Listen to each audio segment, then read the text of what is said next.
হরে কৃষ্ণ। সকলের চরণে জানাই সশ্রদ্ধ প্রণিপাত। আপনাদের সবাইকে জানাই দৈনিক গীতামৃতের ১৬৫তম পর্বে সুস্বাগতম, কৃষ্ণপ্রীতি এবং শুভেচ্ছা। দৈনিক গীতামৃতের আজকের এই পর্বে আমি আপনাদের নিকট আলোচনা করব ভগবদ্গীতার চতুর্থ অধ্যায়ের ষোড়শ বা ১৬তম শ্লোক নিয়ে। আপনারা সকলে ধৈর্য ও মনোযোগের সহিত সম্পূর্ণ ভিডিওটি শেষ পর্যন্ত দেখুন, সেই সাথে শ্লোকের মাহাত্ম্য ও তাৎপর্য হৃদয়ঙ্গম করার প্রচেষ্টা করুন। আমি শুরু করছি, আপনারা সাথেই থাকুন। ওম নমো ভগবতে বাসুদেবায়, ওম নমো ভগবতে বাসুদেবায়, ওম নমো ভগবতে বাসুদেবায়। শ্রীমদ্ ভগবদ গীতা চতুর্থ অধ্যায় জ্ঞানেয়। তো শ্লোকটি হচ্ছে ভগবান শ্রীকৃষ্ণের। ওম কিম কর্ম কিম কর্মেতি কবয় অপ্যত্র মোহিতা তত্তে কর্ম প্রবক্ষ্যামি যজ জ্ঞাত্বা মুক্ষ্যসে অশুভাৎ। অনুবাদ: কাকে কর্ম ও কাকে অকর্ম বলে তা স্থির করতে বিবেকী ব্যক্তিরাও বিমোহিত হন। এখন আমি সেই কর্ম সম্বন্ধে তোমাকে উপদেশ করব, যে বিষয়ে অবগত হয়ে তুমি সমস্ত অশুভ অবস্থা থেকে মুক্ত হবে। এই শ্লোকে ভগবান অর্জুনের নিকট বলল এবং অর্জুনের মাধ্যমে আমাদেরকে তথা জগৎবাসীকে তিনি বলল যে কোনটা কর্ম এবং কোনটা অকর্ম, অর্থাৎ কোন কর্ম করা উচিত এবং কোন কর্ম করা উচিত নয়, সেই বিষয়ে সিদ্ধান্ত নিতে যারা বিবেকী ব্যক্তি, যারা জ্ঞানী ব্যক্তি, তারাও হচ্ছে বিমোহিত হন, অর্থাৎ তারাও সহজে সেই বিষয়ে পারদর্শী হন না বা সফল হন না। ভগবান এখন অর্জুনের মাধ্যমে সেই কর্ম সম্বন্ধে উপদেশ প্রদান করবে এবং সেই বিষয়ে অবগত হয়ে অর্জুন সমস্ত অশুভ অবস্থা থেকে মুক্ত হবে।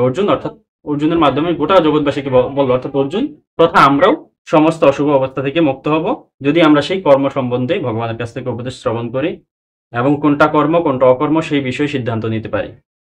এই বিষয়টা আমরা বুঝতে পারলাম। তো এই শ্লোক সম্বন্ধে শ্রীল প্রভুপাদ কি মন্তব্য করছেন সেই বিষয়টা আমরা তাৎপর্য থেকে দেখে নিই। তাৎপর্য: কৃষ্ণ ভক্ত মহাজনদের দৃষ্টান্ত অনুসরণ করে কৃষ্ণ ভাবনাময় কর্ম সম্পাদন করতে হয়। পঞ্চদশ শ্লোকে ভগবান সেই উপদেশ দিয়েছেন। পরবর্তী শ্লোকে তিনি তার ব্যাখ্যা করে বলেছেন কেন স্বতন্ত্রভাবে ভগবানের সেবা করা উচিত নয়। এই অধ্যায়ের প্রথমেই বর্ণনা করা হয়েছে যে পরম্পরার ধারায় ভগবত তত্ত্ব জ্ঞান সম্পন্ন মহাজনদের অধীনে কৃষ্ণ ভাবনাময় কর্ম সম্পাদন করতে হয়। ভগবান কৃষ্ণ ভাবনামৃতের পন্থারূপ ভগবত তত্ত্বজ্ঞান সর্বপ্রথমে সূর্যদেব বিবস্বানকে দান করেন। সেই তত্ত্বজ্ঞান বিবস্বান তার পুত্র মনুকে দান করেন। মনুতা তার পুত্র ইক্ষ্বাকুকে দান করেন এবং এভাবে সৃষ্টির আদি থেকে এই তত্ত্বজ্ঞান এই পৃথিবীতে প্রবাহিত হয়ে আসছে। তাই গুরু শিষ্য পরম্পরায় পূর্বতন আচার্যদের পদাঙ্ক অনুসরণ করতে হয়।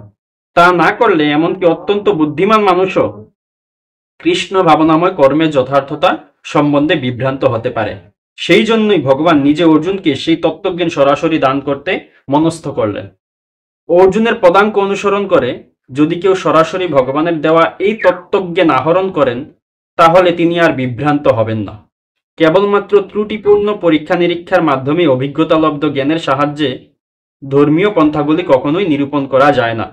প্রকৃতপক্ষে একমাত্র ভগবানই পরম তত্ত্ব সম্বলিত ধর্মনীতি প্রণয়ন করতে পারেন। ধর্মম তু সাক্ষাৎ ভগবত প্রণীতম।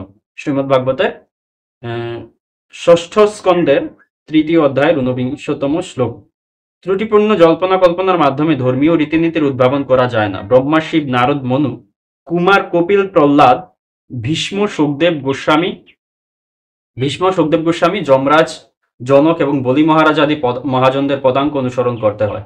মনোধর্ম প্রসূত কল্পনার ভিত্তিতে আমরা ধর্ম বা আত্মোপলব্ধির পন্থা প্রতিপন্ন করতে পারি না। তাই ভগবান তার ভক্তদের প্রতি অহৈতুকী কৃপার বশবর্তী হয়ে সরাসরি অর্জুনকে কর্ম এবং অকর্ম কি সে বিষয়ে বুঝিয়ে দিয়েছেন। কেবলমাত্র কৃষ্ণ ভাবনাময় কর্ম সম্পাদন করার মাধ্যমেই জড় জগতের বন্ধন থেকে মুক্তি লাভ করা যায়। তো এই বিষয়ে আমরা অবগত হলাম। আজ এই পর্যন্তই। এতক্ষণ ধৈর্য ধরে এবং মনোযোগ সহকারে আমাদের সাথে থাকার জন্য এবং গীতামৃত শ্রবণের জন্য আপনাদের সবাইকে অসংখ্য ধন্যবাদ এবং বিশেষ কৃতজ্ঞতা জানাচ্ছি। আপনাদের সহিত দেখা হচ্ছে পরবর্তী পর্বে, পরবর্তী ভিডিওতে, পরবর্তী শ্লোকের পর্যালোচনা। ততক্ষণ সকলে ভালো থাকুন, সুস্থ থাকুন, আমাদের সাথেই থাকুন, গীতামৃত শ্রবণেই থাকুন। হরে কৃষ্ণ।